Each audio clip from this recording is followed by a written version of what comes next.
Chris Jones has to not just elevate his game. He has to elevate everybody else. If he's going to get his butt kicked with doubles and triples all game, they have to take advantage of it. He cannot allow them to be complacent. He has to take it personally. He has to get fired up and therefore get them fired up. And I am convinced of all that. And I appreciate you.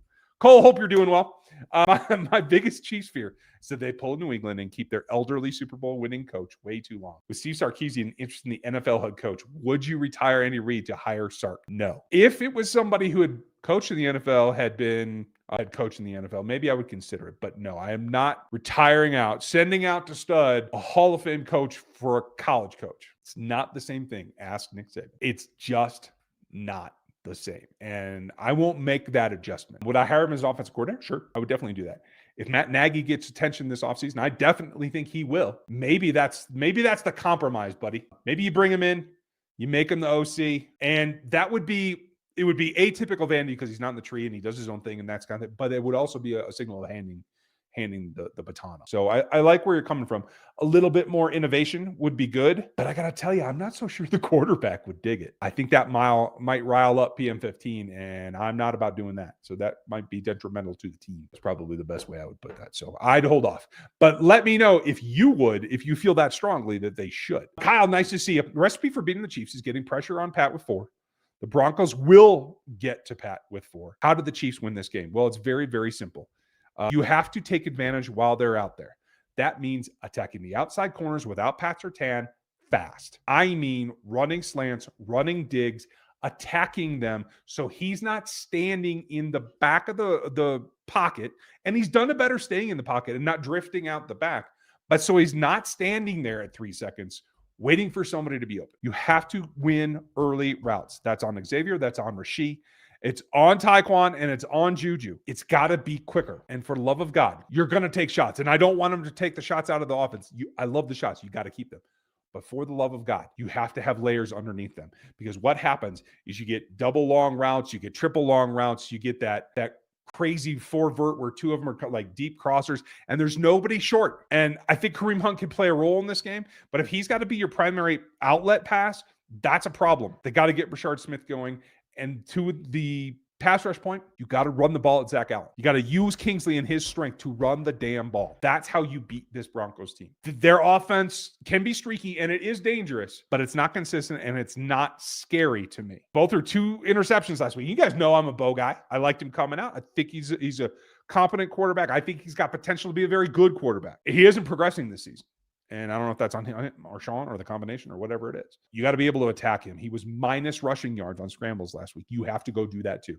That means George has to put out, a menu has to put out. You have to get everybody in the lane that they're supposed to be to collapse that pocket and take him out. They have to do it on that side as well. And that goes back to the physicality thing as well. So that's the recipe. We're going to break it all down for you on Friday and give you the actual game plan. But that's the broad stroke of how you beat this team. Thanks, buddies. Appreciate you, Kyle. Appreciate you, Green. Do you think sports gambling is ruining sports? I think it's a distraction, and I do think that maybe not football, because I think they've done a better job than other leagues at monitoring it, especially knowing like what your players are doing when they're in their building. I do think the NFL is ahead of some of the other leagues, but baseball, NBA, I do think it's a problem. And I do think this goes back to the UNLV days, like when you can get to the players, it's a problem. Because then outcomes of games are in doubt. And even if they're not changed, if they're in doubt, it has a negative effect on the sport, whatever that sport happens to be. And so I think it's having a detrimental effect. I agree. I wouldn't say it's ruined yet, but if it keeps going like this, it definitely could be. So let's keep an eye on it. Thank you, Green. Appreciate you. Thank you, Angler. Nice to see you. Chance we get more runs from Brashard. I thank you for being a member, and I will tell you this. They better, damn it. That's my best answer, is if they don't, then we're all in trouble. So it's going to be what it is, but they might get Pops back. We'll see. We should have a first injury report tomorrow. Let's see how he looks. And if not, then they might hold off one more time because they really want to hold that for some reason, and they don't want to give stuff away. I think we might see more Wildcat before we see more Brashard, especially in between the tackles, unless Pops is out yet again. So let's see what happens, but I definitely want to see more Smith. It's time. Maybe the bye week is what loosens that up. Maybe they're comfortable at this point, and I would like nothing more. Can we get rid of starting off? Can we get going off the start? Sorry. Totally read that wrong, Beach. Appreciate you, and thanks for being a member. That's the thing, is like, don't allow them to be comfortable. Get them out of their game plan. Enforce your will on them. That's what you need to do. And I agree. You got to do that by scoring points early. Instead of this 15 that the last 2 years has been kind of, Andy's script to the beginning games has been more exploratory, it felt like to me, where he's trying to find the weaknesses instead of just fighting on film and attacking the hell out of it until you break it and they have to change. I agree. I would like to see them be more aggressive and less all over the place in the first 15 and really, really go after that defense from the get-go and set that tone. Thank you. Appreciate you. I'm glad it's here, but I just want to say, FLEB, appreciate you. You are the man, and I see you more and more around, so I am really glad to see it. Cheers, buddy. You the dude. Super sticker. Thank you, Angela. Appreciate you. Thanks for that. Hopefully there's a question in there. I'll go back. I'm flying solo tonight. So I am going to have to go back because it's hard for me to see him real time. Each had another one. After the bye, we will see 31-8. Will we see 31-8 more?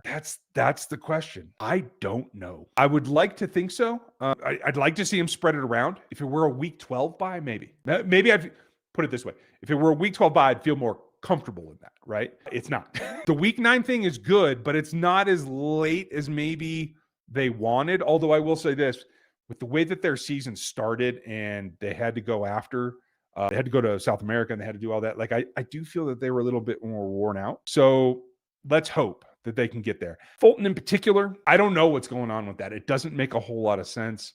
Clearly, they're comfortable with it because they haven't released him, even though he doesn't seem to be able to suit up. I thought he played okay when he was on the field earlier in the season, but they haven't put him back in there. And so I don't know if they're just, if it's now become a, hey, if we really need you, we'll do it. But until then, we're going to save you and make you our growth, right? Like, they like to have that late season, new legs impact kind of guys. And maybe that's what they're turning Chris Fulton into. I could be wrong, but that's the way it feels to me. As far as Bassa, I talked about it last week, and I do think you have to give Drew Tranquill a little bit of relief. And I do think on obvious passing downs, it's worth putting the kid in there right now because I am sick to death of seeing tight ends beat the hell out of this defense. I'm over it. So I need somebody that will jump their route and disrupt them, but can also turn and run with them. And I just don't think, I think Drew's too concerned with the disruption and the physicality of the early route that he keeps getting beat on the later part of the route. And I don't know if that's just a physical thing or if it's a technique thing. Either way, it's got to get sorted out, in my opinion. But I'm hopeful that they'll get the rookie a little bit of wear and tear here. I'm going to do another run here, folks, because I am running out of time. So if you would please get your questions in, and I'm going to try to attack these here in the next